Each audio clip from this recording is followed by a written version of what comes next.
Hey, folks, this clip is brought to you by Rattle and Snap Tennessee Whiskey from Logsdale Distillery. Make your own luck, just like Tennessee football's fast paced Rattle and Snap offense with Rattle and Snap Tennessee Whiskey. All right, we are back on the Big Orange Podcast, A to Z Sports Big Orange Podcast. Charlie Burris, Zach Reagan with a little midweek segment for you. We're going to talk about Tennessee charging for the spring game. This has been a very controversial subject for Tennessee fans. We're going to give our quick take on it. And then also a little bit of recruiting news that we're going to just sort of riff about, give our take on, because Alabama trying to steal one of Tennessee's commits at the moment. And we can't let that happen. So first, before we get into all of that, I do want to promote Sunday night. I believe this will be the case if I'm thinking of the times correctly.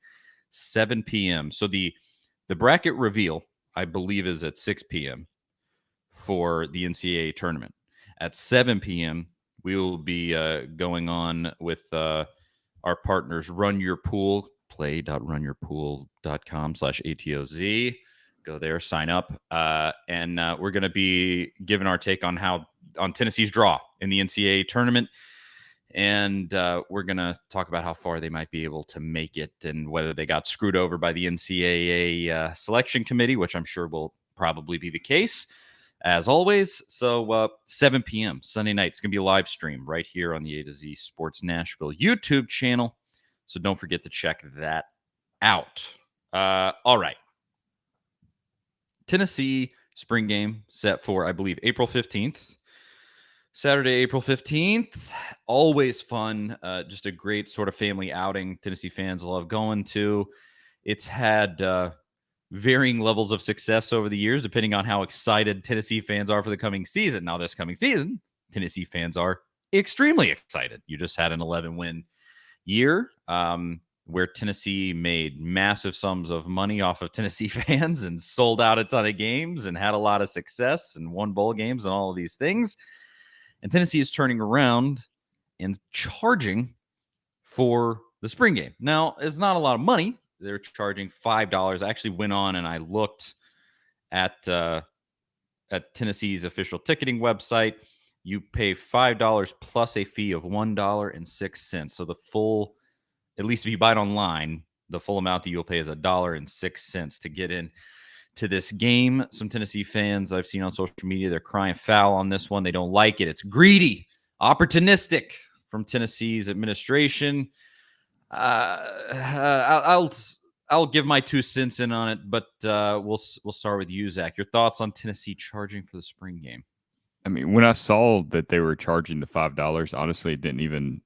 I mean, it registered with me, but I didn't think anything about it at all. I was like, okay, $5, like that's not much money.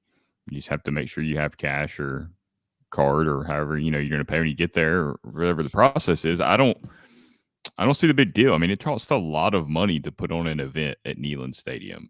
Concessions, the workers, security, ushers. It's a big. I mean, even for a spring game, that's a big event to put on and to do it for free. I mean, the university would be losing a lot of money, I assume, every spring game that they have, even selling concessions just to pay all those people to be there and to work. I don't see it as that big of a deal. $5. I mean, that's as cheap as it gets. You waste $5 almost every day on something frivolous that you don't really need. So, what is $5 for a spring game? I don't get it. I would bet that's the exact rationalization from Tennessee. And then I believe the proceeds from that is going to the Neyland renovations. Well, even more reason than to not be upset. That's what the university is saying. I believe. I don't have their PR sheet right in front of me that they put out, but as far as this goes, I essentially agree with that. But let me say, I am a graduate of the University of Tennessee, and I have been extremely critical of UT in the past because they were prone to putting a garbage product on the field or on the court or whatever it may have been, and then charging exorbitant amounts of money for it. They would go, no, you're going to take this and you're going to like it. And then Derek Dooley would walk out of the tunnel, and that's not great. Now they used to charge for spring games. And I believe it actually died in the Dooley era. The Dooley sucked so bad that they were like, yeah, we can't charge people for this. This isn't good. Nobody's going to come. So I've, it has happened in the past. This isn't unprecedented. This isn't the first time they've ever charged for the spring game. But like, I can say, like, I've had problems with the fact that they charge students. Now, in my day, it was $10 to go to football games. And I always, buddy, I'm paying this university a ridiculous sum of money to go here and for you to teach me. You're going to charge me to go to this recreational event, and this recreational event that when I was in school stunk out loud. That's the plan here. So I've been on that side of things. Now, purely as a fan, I'm out of school. Been out of school, Lordy, 10 years now. Getting old. But now on that other side, yeah, I do look at this. It is it's two things. I think two things can be true at once. This is opportunistic by Tennessee. I don't think that there is any denial of that. And I don't think Tennessee would deny that. They had an incredible season. There is a huge appetite for wanting to see this Tennessee football team in any form right now. And so Tennessee goes, hey, we could use the extra money. Lord knows they have enough money, but they go, we could use the extra money for these renovations, for whatever, for NIL, for whatever it might be. Let's charge $5. It's a small sum of money to get into this game, and people probably won't even think about it.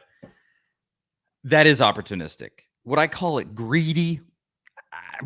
I don't think so, because if they were charging $20 or $30 or something like that, I might go, okay, like that's prohibitive to a certain extent. If it's a family of 4, that after fees, that's going to be like $100 just to get in.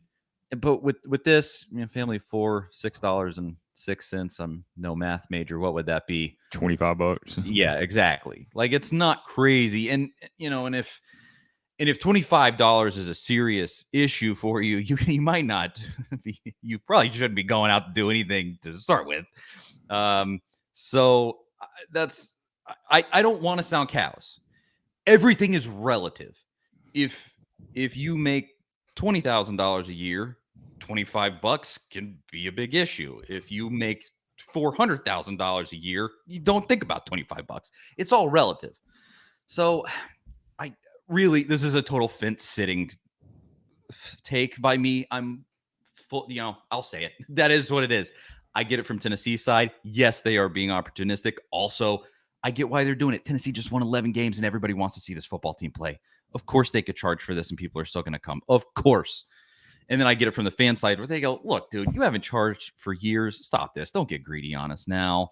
So I don't know. I give both sides, and I don't necessarily like, I would say I'm in a position where if I want to go to the spring game, like $10 for me and my wife is not, I'll go. That doesn't phase me much. And it's not like I'm rich by any stretch, but that's, like I said, it's a fence sitting position. And I know some fans they've been stern about this, but it's how I feel, I guess.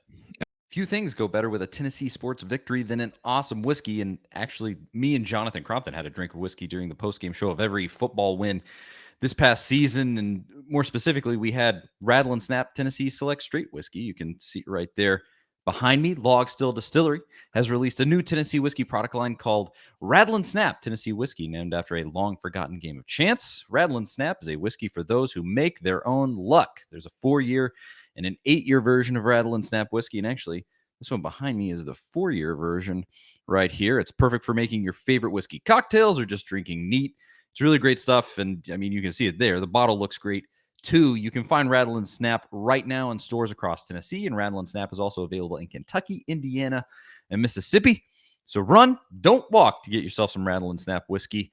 And follow Rattle and Snap on Instagram at Rattle and Snap Whiskey. That is Rattle and Snap Tennessee Select Straight Whiskey. I mean, if the money's going back to the Neyland Fund for upgrades, like you mentioned, that's even less reason to be mad, because there's no greed there. I mean, you have to fund that project, and there's plenty of different funding sources, and Danny White has been tremendous at raising money for that.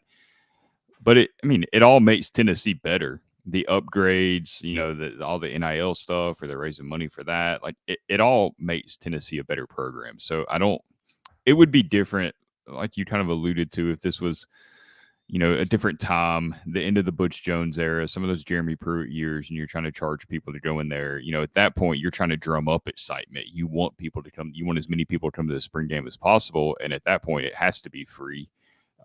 Otherwise, people just aren't going to show up. I mean, we saw some spring games that weren't really well attended back during those days. So yeah, it's going to be real hard for me to get upset about charging $5 for an event that costs money to put on. I mean, that's my view of it. Is people work hard to make those events happen, and it's not just the staff at Neyland; it's the staff at Tennessee. I mean, they have a whole communications team that will have to be there and work.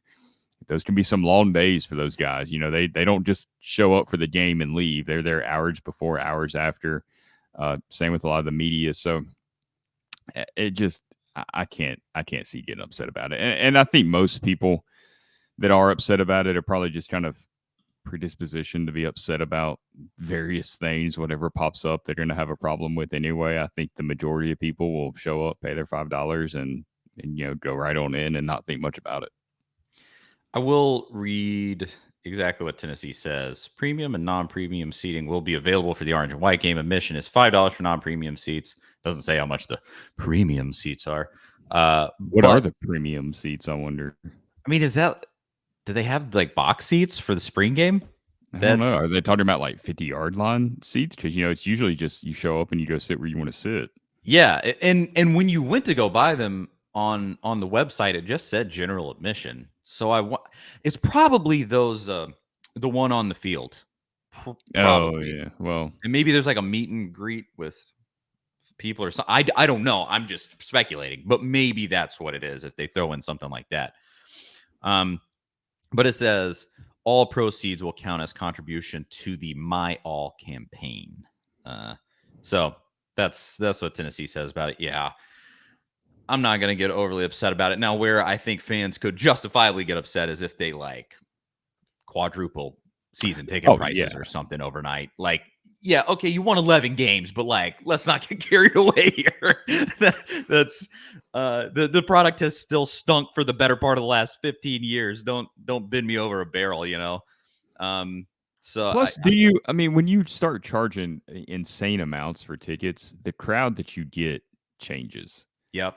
And absolutely. you definitely don't want that. I mean, we see that it's harder in college football because it's so many people. It's 100,000 people. There's going to be plenty of not that crowds, but college basketball, you can see that creep into some of these bigger arenas. A lot of these UNC, a lot of you watch a UNC basketball game, that's not a great environment. They have little moments, but that's not a great environment at all. And you don't want to get into that. And that's what happens when you start charging outrageous amounts. It would go from a family-friendly event to a luxury event. Yeah.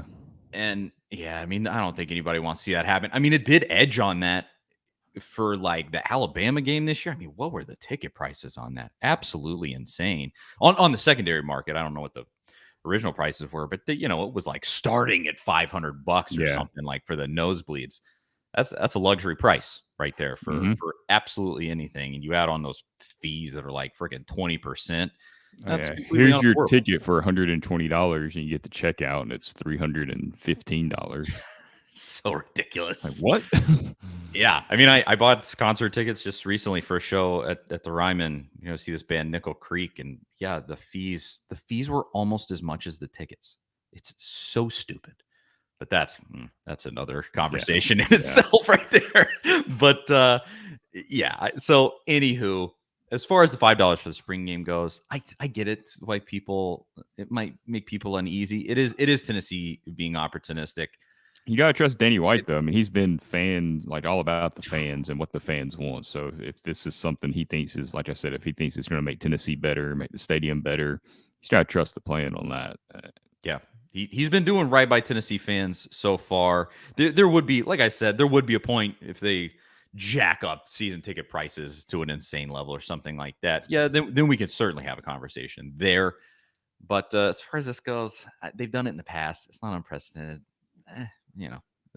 Take it for what it is. So there is that. And then I'm a little time crunched, so we're gonna move right through to the final section of the show. It's going to be about something you wrote about on A to Z Sports.com. Zach, Alabama trying to steal one of Tennessee's recruits, as they are wont to do. What's the deal there, Zach?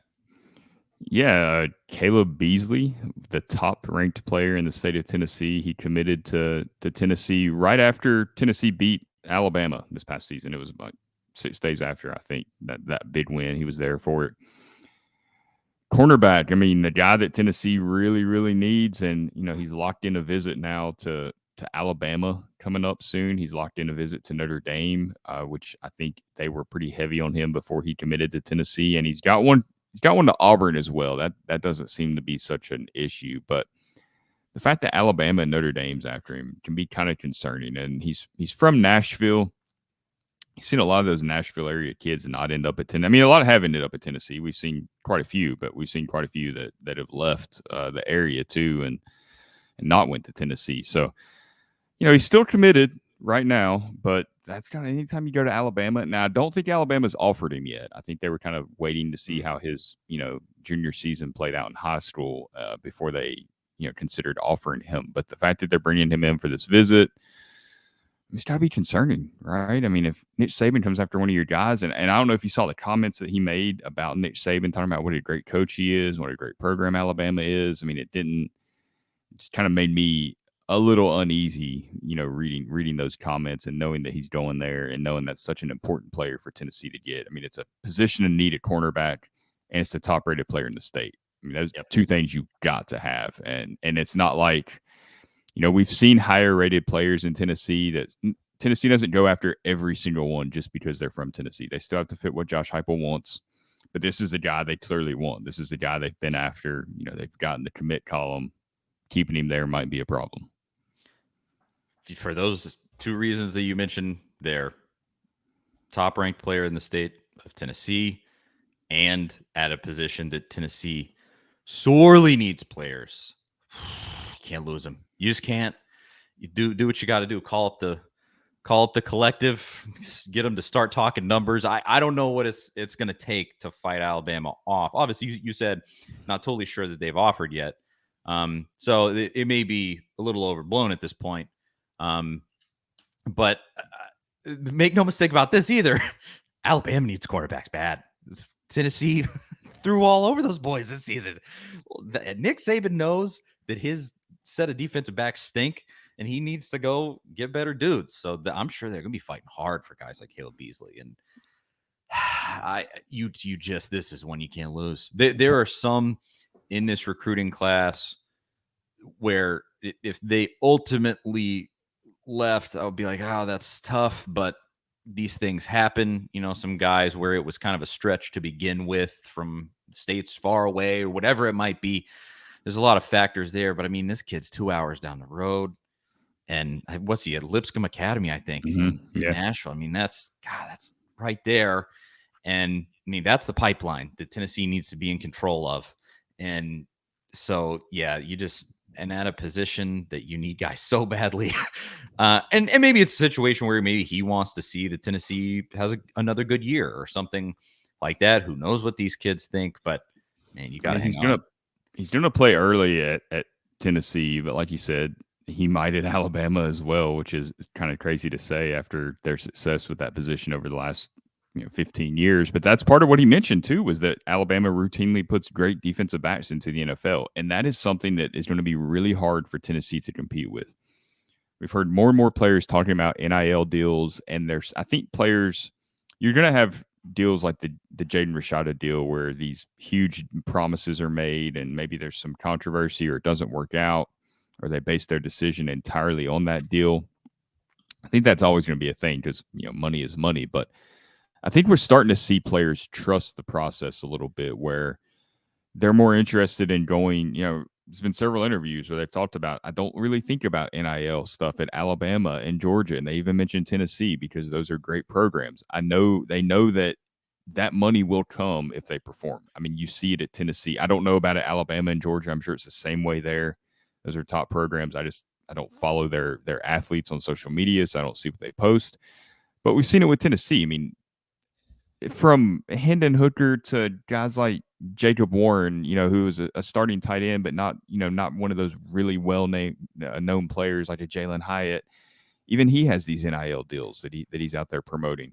So you will get them at Tennessee if you come and play at a high level. It's going to be there. So I don't know that the NIL, it might sway a few recruits here and there, but ultimately Tennessee is going up against Alabama's reputation with DBs, and they just don't have the ammo to beat that yet. They can promise a lot of things, but Alabama can show you these things, that they have done these things. And that's not to say that they won't at Tennessee eventually, but that's just a hill they have to climb, and they have to fight that battle. And they're going to lose some guys to Alabama before they finally, they'll get some, and they might keep hanging on to Beasley. That'll be huge if they do, especially if they go up against Alabama and hold on to him going against Nick Saban. But it's going to take a while before they can overcome Alabama's reputation when it comes to DBs.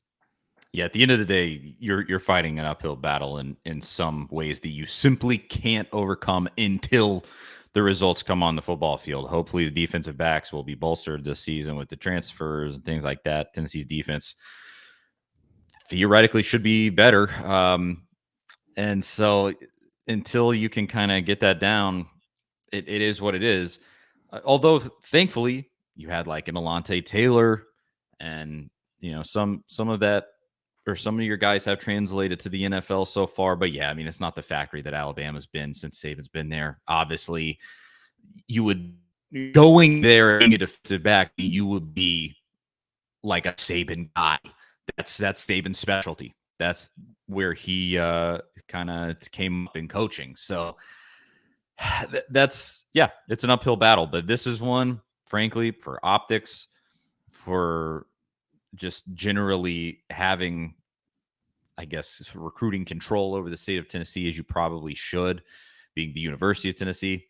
You can't let that happen. But it's also going to be true for other guys in this class, like a Jonathan Eccles, who, and he's IMG Academy in Florida. Brian Niedermeyer down there in his ear. Oh, who knows what's going on there?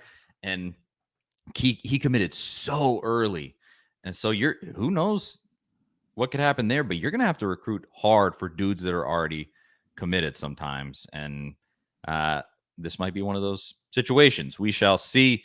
But Zach, before we bounce out of here, anything else for the good folks at home? We didn't want to talk because this would be extremely time sensitive. Tennessee does play in the SEC tournament later today, playing Ole Miss.